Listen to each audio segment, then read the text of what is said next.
Gościmy dzisiaj w naszym studiu pana Nicka Melfi z Biura Zarządzania Kryzysowego w Wallington, który jest również inspektorem budynków w tym mieście, oraz pana Pawła Rapacza ze Straży Pożarnej również z Wallington. Witamy panów. Welcome to our show. Thank you. Good evening. So a lot of people in the tri-state area are still dealing with the aftermath of Hurricane Sandy. What's the situation like in Wallington? Right now, the situation in Wallington, most people have all the electric turned back on. We're probably up to about 99% of the people. The flooding that came, a lot of people have pumped their basements out and are already back in their homes and everything. So that's pretty much where we are now at this stage.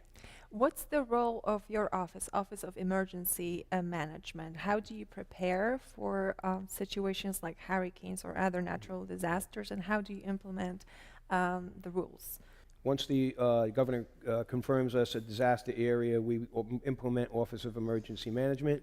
We have our meetings with all the department heads as far as the police chiefs or captains, fire chiefs, ambulance, DPW, and all our resources. We implement a plan as to direct them, telling them what our needs are, and for them to, make sure the needs are met, whether we need more police officers, the fire departments have to be stationed at certain areas where they've been, have the DPW on standby, ready to go in case of like what we've had here.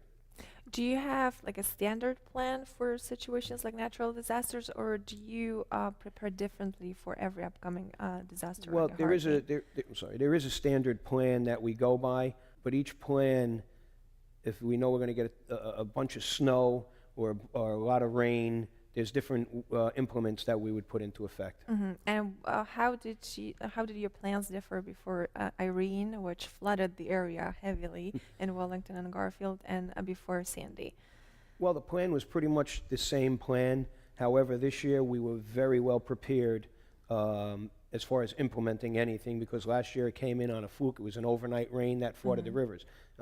This year we were very well warned and ahead of time that we were going to get water, and we were very, very well prepared this year with that. Yeah. Let me ask Mr. Rapacz now in Polish, jaką rolę spełnia Straż Pożarna właśnie w sytuacjach takich jak huragan, silne wiatry? Co Straż Pożarna robi i czego można się spodziewać? Wyjazdy właśnie, bardzo jest dużo, w sensie nie ma prądu, dużo alarmów się włącza w domach, a wyjazdy do gazu, jak gaz uletnia się, a z elektryką linie wysokiego napięcia leżą na ulicy, wyjeżdżamy, my jesteśmy pierwsi na miejscu, zanim elektrownia dojedzie, zabezpieczamy, żeby ktoś właśnie, nikomu krzywda się nie zdarzyła. I czy dużo było takich akcji podczas huraganu Sandy, że musieliście jechać, ratować ludzi w Wallington? W tym właśnie nie było dużo wyjazdów. Ludzie byli przygotowani, nie czekali do ostatniej chwili. Dużo ludzi słuchało, tak jak Nick powiedział. Ludzie wiedzieli o tym, przygotowani już byli z tamtego roku i dużo ludzi pamiętało, co się zdarzyło w tamtym roku. To było łatwiej dla straży, łatwiej dla wszystkich, bo ludzie zrozumieli, że może się zdarzyć, co się zdarzyło w tamtym roku. What would you advise to residents? How best can they prepare for a natural disaster? Well, short-term preparation, you want to just make sure that they have their batteries working in their flashlights. They have blankets. If they have generators, make sure they're filled with gas. Make sure your cars are filled with gas. Shut your gas and electric off if we know we're going to get flooded again.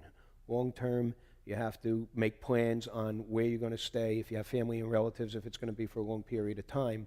Do you prepare like a list of things that residents need to remember or know, be aware of? Sorry, we've been putting a lot of stuff on the Nixle system and also reverse 911 for the residents to know. However, when you don't have electric, you have problems with the 911. I think learning from this storm compared to last storm, we've learned a lot.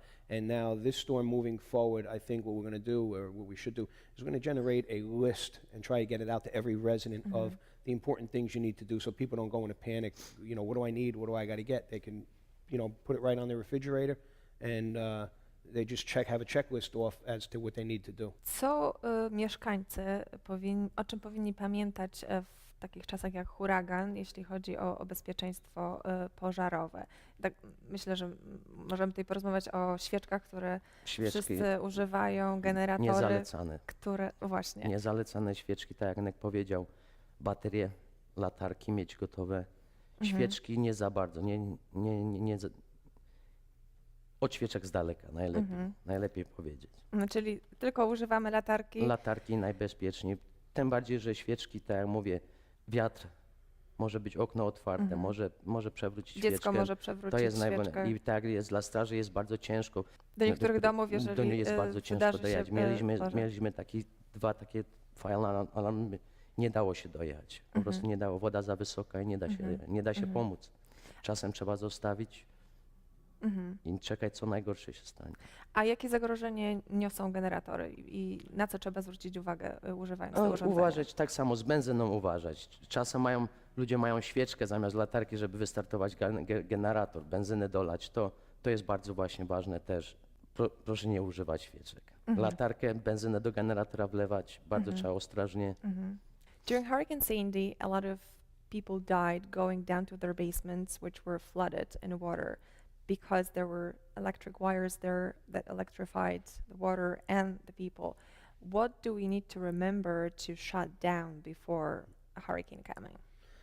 Well, what they need to do, the first thing, when we know there's a hurricane or high winds, or even that we're going to get flooding in the areas that are flood prone, they should go downstairs and shut their main breaker off and shut their main gas line off.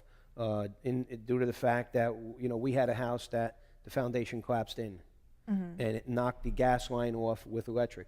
And it could have been a very dangerous situation because now you got gas pouring into the houses. And it can blow up. And it could easily blow up if you had a match or anything to it. Is there anything else that we need to remember and we need to mention to warn residents and help them prepare for a next situation Well, like Hurricane Sandy? I think when you're asked to voluntarily evacuate, you should take it a little serious and make plans to, get out of town, especially if you're in the flood-prone areas like we are in Wallington. So listen to the police, listen to the fire department, listen to the Office of Emergency Management, and just be prepared. Absolutely. Take the lesson from the previous Absolutely. situation like that. Thank you very much for coming to our show and talking about these very important issues. Dziękujemy panu Dziękuję. za udział w naszym programie.